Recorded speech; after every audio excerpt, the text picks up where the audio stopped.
my name is Kerry Coleman. I'm the bartender here at Red Square inside Mandalay Bay on the famous Las Vegas Strip. Today we're going to learn how to build a vodka mojito. Start off with a pint glass. We're going to use 4 wedges of lime. Then we need 6 mint leaves.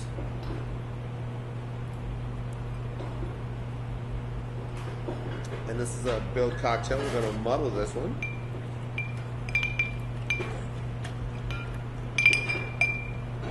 We're going to add a 1/4 ounce of simple syrup. And you can use any kind of vodka you'd like with this one. I chose to use pineapple vodka, nice refreshing vodka, depending on whatever you might have available.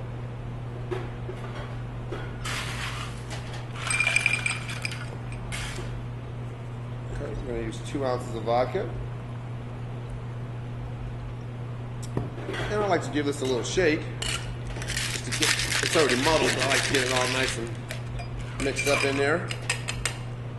And then we're going to top that off with club soda. And since I used pineapple vodka, we're going to garnish that with a pineapple wedge. And there you have it. Nice refreshing cocktail. Again, I'm Kerry Coleman here at Red Square, Las Vegas. Stop by, I'll make that for you.